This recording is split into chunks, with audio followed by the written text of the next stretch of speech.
a SHOWMAX that could be this romantic and actually write his own vows. I can't believe it. Hi, I am Zia or Zaya, whichever one you want to call me, and I am back again with another video. I'm doing things a little different this time, as you guys can tell. I am absolutely incomparably obsessed with the show, and that's why I've decided to do a little review on the episodes that are going to be released released after this one. So I'm going to be doing it as like a weekly thing. Hopefully I can keep this video very short, but with my talking, it might be a bit hard. If you're new to my channel, make sure that you subscribe, also comment down below and give this video a thumbs up if you like it, and don't forget to share. So the show that I'm going to be talking about is called The Wife. And it plays on SHOWMAX, but it is based on Sis Dudu's book, the Hlomo the Wife, or Hlomo the book series. It has like 3 books, but this one is an adaptation of Hlomo the Wife, and it's still on season 1, and now it's on episode 18. So I'm going to be talking about episodes 16, 17 and 18, so bear with me. I'm going to try and keep it to a minimum. I'm just going to speak about the highlights mostly, because if I speak about everything else then it's going to take forever. So we're going to start with episode 16. So episode 16 is called Hiding in Plain Sight. So it's basically taken off from episode 15, and in episode 15, remember, they lost the people who have watched it. I'm sorry to my international fans, international viewers. I don't know if you guys can watch this series, but also the downside is that it speaks in Vernac. Yeah, so you're gonna have to read the subtitles. So I don't know if you guys are up to reading subtitles, but like, the show is amazing. It's bomb. It takes off from episode 15 where they lost the house. So now in this episode, it opens up with them in their new home, and it is very luxurious. It's big. And they enter the door, and the first thing in the doorway, the foyer, the first thing that you see is this big portrait that Nkosana's looking at. Nkosana's the big brother is looking at, and it's of his wife, Uzandile. So anyways, they move on to that, and everyone's excited about the new house. They look around, okay, cool, great. And then there's the 3 youngest brothers, Mbande, Mgodri, and Nziga. So they're talking about where they're from.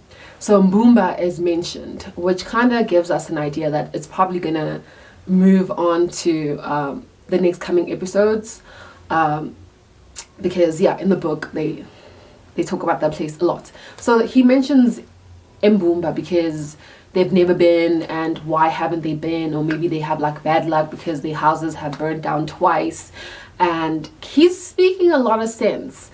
But the other 2 brothers are just like, we're not going to go back there because the oldest do not want to go there, so let's not talk about that. And then Hlomo is putting together the case of the heist, as the people who have watched it know, and she goes to the police station to see the constable so she can find out what other evidence is there.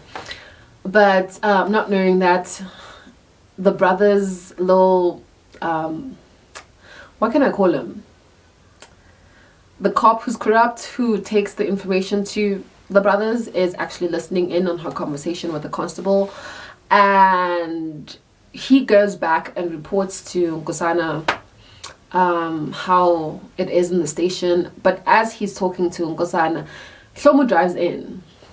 She drives in and she greets. So when she greets, this guy's just like, who's that? And he's like, oh, Ingodosi Gamfet, which means it's my brother's wife or whatever. And he's just like, well, she has been investigating the case of the heist. So now Nkosana is just like, what?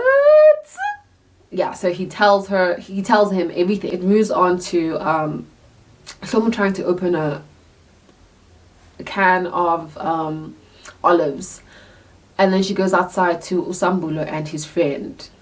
the friend is a very crucial part in the next coming episodes. So anyway, friend opens the can, she sees friend, okay, cool. Then it moves on to the brothers, and Nkosana is just like, we have a problem. The cop was here and he told me that your girl is sticking her nose in places that she shouldn't be. And he's just like, what? It's like, yeah, no, she's investigating the heist, and you need to break up with her. He laughs at them. I also laugh because I'm just like, that's not happening. Mkhele is not gonna break up with Lomu no matter what. He will choose her over his brothers at this point. But yeah, they tell him that he needs to break up with her, and he's like, no, it's not gonna happen. Kawa is a bit too excited about the suggestion of Mkhele breaking up with Lomu. Kawe, move on. It's done. Like, he needs to get over it. Like, it's done. She chose who she wants, and that's it. So he's like, no, I will take care of it. Don't do anything, Mina. I will fix it. And Ngoba's just like, no, he's not gonna fix it. We must fix it. So when they say that, in my head, I'm just thinking, oh, what's gonna happen? What's gonna happen? They're gonna kill her. But I don't think they would do that to their brother. That is a bit too extreme. But anyways, it ends with that. So suspense. And then episode 17 is hard case to crack. So now, because Mkhele said he's going to take care of the whole situation with Lomu, he tries to convince her to leave her job. So the first scene is them in their room, and he basically tries to convince her because his brother said he must deal with it. It's either break up or whatever. So he's trying to deal with her, and he says to her she needs to stop working because a few months ago she was involved in an accident where guys cut her hand. So they robbed her and then they cut her hand. So he's just like, no, this job is not for you. Like, it's dangerous, and I'm trying to give you some babies. You're about to be my wife, so I'm trying to give you some babies. And she's just like, babies? No, I already have 3. Those 3 are not hers. They're Nkosana's kids, but everybody is their parent in the house. That's how it works in the home. So he's just like, no, I have the money. I can take care of you. This job is dangerous. You can't do it. And she's just like, no, I've worked way too hard for this job and for this position. Like, I can't just like leave. Can we not talk about this? So he basically fails. Nkosana and the brothers are sitting at Ngoba's tavern. So Ngoba's the second born. They're sitting there and they're talking about the business and the money. And he says to them, Nkosana says to the brothers, I get imali yakhe this month or this time. And Ngoba's just like, what do you mean? What do you mean? He laughs first and just like, what do you mean no one's gonna get their money? And he's just like, exactly what I said, no one's getting their money this time around, because we need to take some of the money and put it in, we need to raise the 80 million. So I don't know what the 80 million is for, because it doesn't really specify about it. And then in the same breath, he takes a big bag full of cash. It's a sports bag, guys, a sports bag full of notes, and he puts it in front of Mkhele and says, le eyakole. The table, good tense, tense. It's just like, you just said nobody's getting their share, and then you take the money and you give it to him. What does that mean? So he basically says, this is for you and your new life, to arrange for your wedding, and yeah, your new life with your wife. So Ngoba at this point is just like, he's losing his mind, because already he had a conversation with Mandisa. Mandisa is his wife, basically. And Mandisa was just like, no, you need to stand your ground, because you are the second born, but they treat you like you're a fly in Amasi. So, I mean, take your stand as a man. So he was trying to take his stand as a man, but it just did not work out for him. And then it moves on to the 2 brothers the three eldest brothers. So now it's Nkosana, Mkele, and Ngoba. So Ngoba's just like, dude, I don't understand, like, why we're not getting our money. And yeah, me and Umandisa have been together for many years, and you have never given us a bag full of cash. And Nkosana say, you can't compare Uhlomu and Umandisa. I mean, we all know you can't compare Hlomo and Mandisa. They're two different people, and they hold a different position within the family.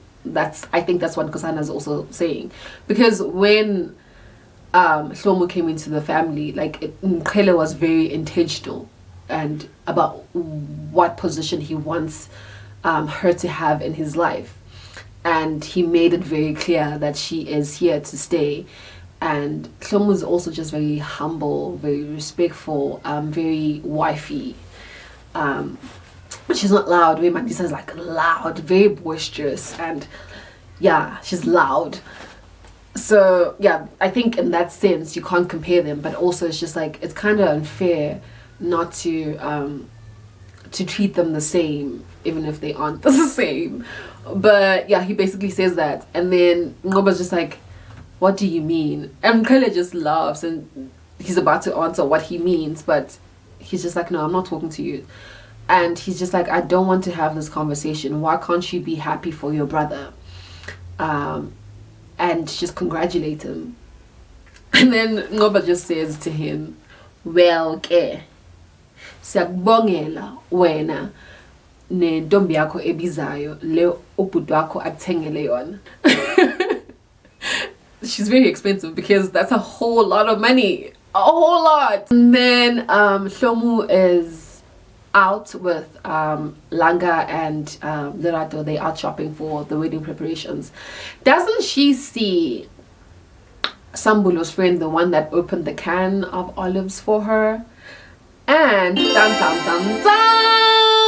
twist, he is the finger. The finger is the inside man who helps them with the heist. He is a cash and transit driver. So when she sees him, she's just like so perplexed. Like, so her case is kind of like coming together, and like her wheels are turning now. And she goes back home. When she gets home, as she gets out of the car and she's walking to the house, she kicks a plastic bag that's full of dirt. I don't know what dirt it was. It looked like dirt, but then she touches it and she's just like confused why it's there and what's in it. She makes a call to the constable to ask him any developments with who is creating the explosives, and he says no, nothing, it's a dead end. Okay, then Kayla comes into the room and she kind of asks him, she asks him about the plastic bag that she kicked. She's just like, oh, I kicked a bag of plastic, what's in it? And he says to her, it is just dirt from the garden. And she's just like, since when do you take up gardening? Like, since when have you been a gardener? Doesn't the garden boy bring his own tools? And he's just like, oh no, some guy from the taxi rank recommended whatever it is to put in the garden so it grows. And you can see that she's very skeptical about the answer that he's giving her. So she's just like, okay. And then she's like, let me ask you. So now he has to give her his full attention. And she's like, are there any crazy ex-girlfriends or any baby mamas that I should be worried about? And he's like, no, there's nothing like that. And then she's like, And then she slides this one in. She's like, are there any secrets that I should know about before we get married? Doesn't this nigga lie? Like, he lies. I mean, you had the floor to tell the truth. I don't know, where do you start with saying, I am a criminal. I conduct heists and I kill people. That doesn't roll off the tongue as easy as kind of sound. But anyways, he says, no, there's nothing for me to tell you. So sis is just like, you lying again. Yeah, in her head she's probably thinking, you lying again, because I mean, like, he is lying. So she's just like, and then he kind of like stands up and leaves. So it ends with her wheels turning in her head. She's probably just like putting all these dots together, and the case is definitely coming together. I am scared at this point, because if she finds out, and when she finds out, it's not going to be good for their relationship. So it moves on to episode 18, which is Till Death Do Us part. It's the wedding! The wedding, guys. I've been waiting for this episode because, like, in the book it's described so beautifully, and like I've been waiting to hear Mqhile's vows, so I'm excited for this. Anyways, it opens up with the brothers getting ready. It opens up with Shlomo also getting ready. Everyone is looking so nice. The decor is looking so pretty. So sis is not looking very happy. Like, for someone who's about to get married, she's not looking excited about her day at all. Like, she has too much in her head and she's thinking too much. So she goes by the window and she looks out. As she's looking out, she sees Usambulo and this friend of his, the finger, having a conversation. So already this thing is just like, it's just like eating up at her, and she just wants to know, is her man involved in shady things, or is she just like thinking too much about it? So she calls the constable again just to find out what's happening, like, and she's just like, please let me know, who was this person that got arrested? Like, can you just like describe them to me? So the person who got arrested was the second youngest brother, Mbandi, was arrested because his fingerprints were on the number plates that she found at the crime scene. So he describes him, the constable describes him. He says he has red hair with big gold earrings that I remember we had to make him remove. As she's looking outside the window, she sees the three of them, Sambulo, Mbande, and the finger. So already she's just like, like, she's chesting. I am chesting for her, because I'm just like, oh my gosh, she knows. So she's like, do you have any CCTV that I can look at?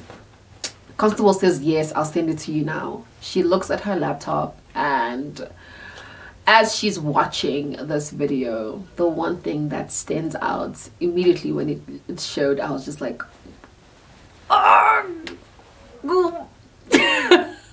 boy. But she sees the watch that she got for Mqhile, and he said he will never take it off.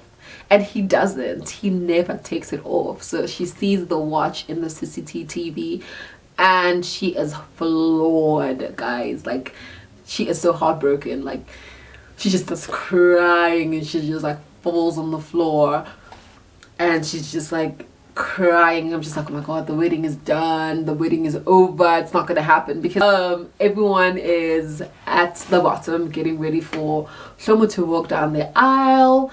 And yeah, sis is not coming. So her maid of honor, which is her friend, goes and she checks on her to see what's happening, baby girl, what's up.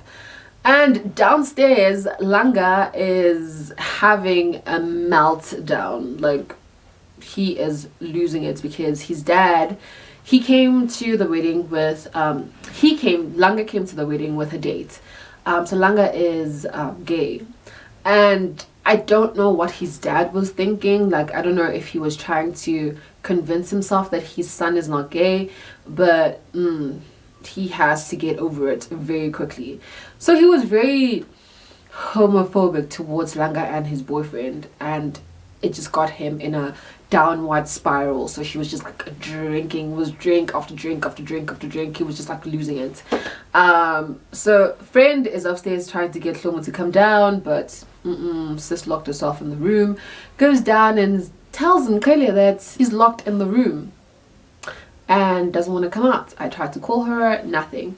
So Nkele goes up with maid of honor girl. They get there, he calls her out and she doesn't say anything. And this girl's like, I'm gonna get the key from the locksmith. Doesn't this man break the door? Like, he breaks the door so hard, like he literally bangs his whole body into the door and it has like a big hole. Like, sis was scared. I was scared for sis. He breaks the door and he opens it and goes in, finds her on the floor, tells the girl to go back and make sure that the priest does not leave.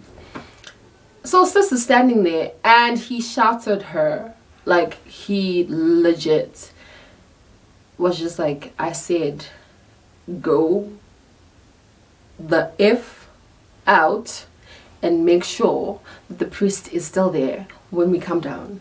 So she goes and he asks Shlomo what's happening. And she's just like, don't touch me.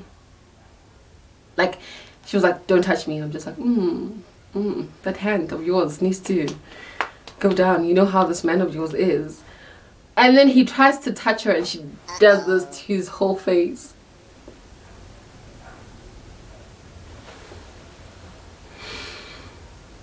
I was scared for Shlomo in that moment because like she did that and Nkele's face kind of changed, but then it also just like, I think it took a whole lot of self-control for him to get back and just like deal with the situation without getting mad. And then she's just like, you are lying to me. And he's just like, what are you talking about? And she's just like, I am tired of your lies, so stay with your brothers and your lies. So she takes off the ring and she gives it to him. Shlomo is the queen of taking off rings. She did that with Sandile as well. Yeah. And as she's about to walk out the door, he says, Sishama heist. Bam! Booyah! And she's just like, shook. So downstairs, everyone's waiting for the wedding to start.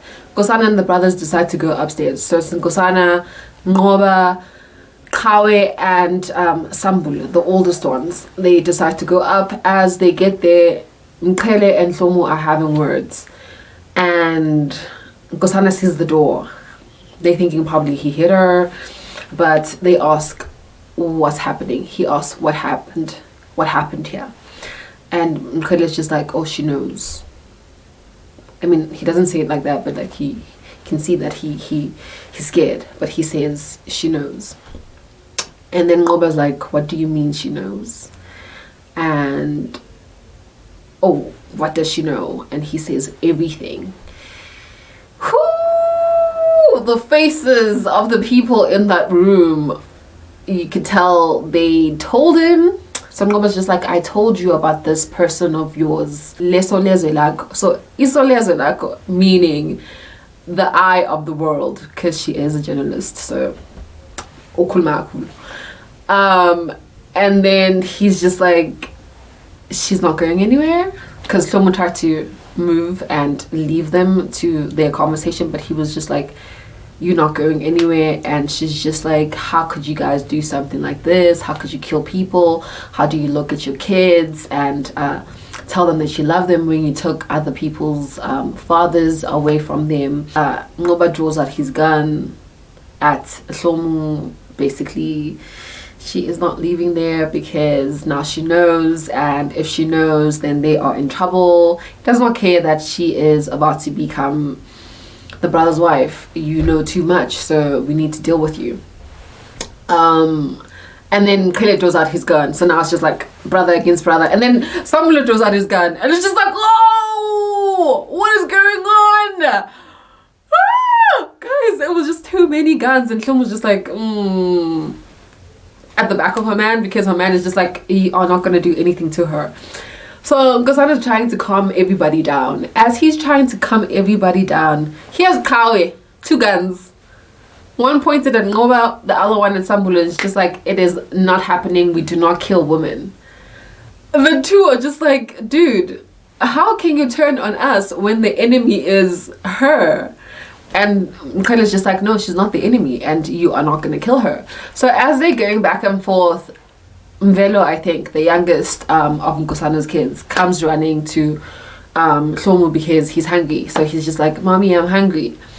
And Nkosana's like upset now because the child has seen the guns and they still haven't drawn them back. And he's just like, you guys need to stop this, we are family, and now you are pointing guns at a kid, blah blah blah. So everybody leaves the room, and I mean, like, you can't kill her, like, it's done, like, you can't kill her, even if she doesn't get married to the brother, but you still can't kill her. They leave, the three of them, so now it's just Mkhwele and Hlomo. They don't speak, and it's just like comforting her because she's crying. As they go back downstairs to tell the priest that the wedding is no longer happening, doesn't Langa take the mic and calls out his dad for being homophobic and for hating him and for treating Hlomo better than he treats him? He basically says that Hlomo is the favorite and he is the black sheep of the family. And also calls out the Zulu brothers for being homophobic towards him and how they don't want to sit next to him at the table or whatever. And I also think that stems from a bit of jealousy on Langa's part. Like, I mean, Hlomo's life is coming together and his is not. It's only just like now that he started working and Hlomo is working, and now she has this life which is a bit lavish. A man who buys her a car, a man who is about to buy a house, who buys her anything basically that she wants, and whatever she says he will do. A man who will basically jump through hoops and she will never have to work again. So in a way, I thought Langa was a bit jealous. Like, I mean, yes, he is valid, or yeah, he's valid for being the way that he was, for being angry, but like, that wasn't the place that he had to air it out at. He could have waited, maybe when they're at home or hotel, whatever it is, and have that conversation with his parents. But yeah, that's what happened with that. And as the priest is about to announce that the wedding is no longer taking place, doesn't our beautiful Mahlomu Dladla show up, and she looks stunning. So she appears, and Mkhwele's face is just like relief. You can see that he's just like, he can't believe that she's actually choosing to get married to him. And yeah, while she's standing there, she's just like, I can't believe I'm doing this, but she's still doing it. So she walks in with her dad, and he gives her away. Before he does that, she's just like, in her head, it's not too late to run away. I'm also thinking, girl, it's not too late to run away, but you're already here. So I mean, like, you can't run away now. Everyone is just like excited that you're finally out, and your man is here. Like, he wants to get married to you regardless of his treachery. But yeah, so it starts, and the most exciting moments that I literally had been waiting for was the vows. Like, Mkhwele's vows, I've been waiting for that. So he says to her, he opens up by saying, I've lost a lot, and I never thought, I'm not going to say it verbatim because I don't remember exactly what he said, but yeah, something along these lines. I've lost a lot, and I never thought I would be looking at something that means more to me than anything in this life. And he says, I am not perfect, and you know that, but you love me regardless. And then he says, this ring is just metal, it means nothing. Guys, when he says that, I'm just like, whew. And he says, if I could, I would rip out my heart, or I'll cut out my heart and wrap it around your finger just so you can see how much I love you. Who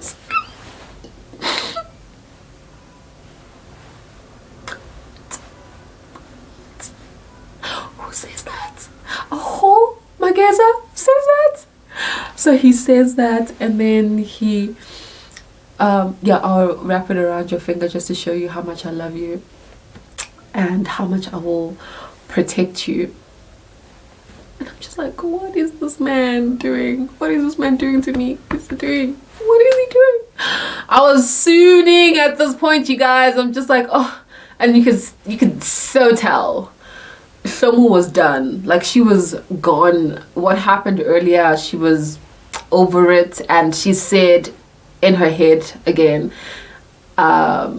she made the decision to stay the moment that she got into his taxi, which honestly, yes, I think so too. That day when he came in the morning to pick her up and she got into his taxi willfully, without being forced, literally got into that taxi without him forcing her to do it. And ever since that day, she has been a gunner. She's a runner, she's a track star. I'm kidding. But yeah, he does that. He says those vows, and I'm just like, oh, beautiful. This man knows how to boyfriend. He's been knowing how to boyfriend, and now he's gonna know how to husband properly, hopefully without hitting her, but that's a bit of a stretch. So yeah, the wedding is just like beautiful, and yeah, that's literally what happens. And the priest says, you are husband and wife, you may not kiss your bride. Still with the kiss, and I'm just like, ah! That's how Mahlomu Dladla became the wife in the Zulu family. It was beautiful, guys. Like, you need to watch this show if you have not watched it before. You need to watch it from episode 1 until where it is now. It is incredibly amazing. Production is great. Script is great. The actors are amazing. The cast is absolutely beautiful, and I love it. I can't wait to see what happens in the next coming episodes. And yeah, so I'm just gonna highlight a few things that I think were very crucial in these episodes. So Mbande talking about Mbumba is very important, because Mbumba is going to become a very crucial part of the family's life and what happens in their life. Also with the traditional wedding coming up, that it has to take place there. So Mbumba is very important in what's going to happen in the next coming episodes. Also how Shlomo chose the family over her job. She basically chose her family. She chose Mkhele and his family over her job by getting married to him. Now I don't know if she's going to stop investigate. Well, I mean, like, who's she going to investigate, because now she knows who they are. But yeah, she chose the family, so it shows the amount of loyalty that she has, and the role that she's going to have within the family. And then the other crucial part is Zandile's picture in the house. Yeah, that's something to look out for. Yeah, I think those 4 things are very important for the next coming episodes, and how it is going to move, or how they're going to maneuver it. But yeah, you guys should watch it, and if you like this video, give it a thumbs up. Also comment down below, and don't forget to share.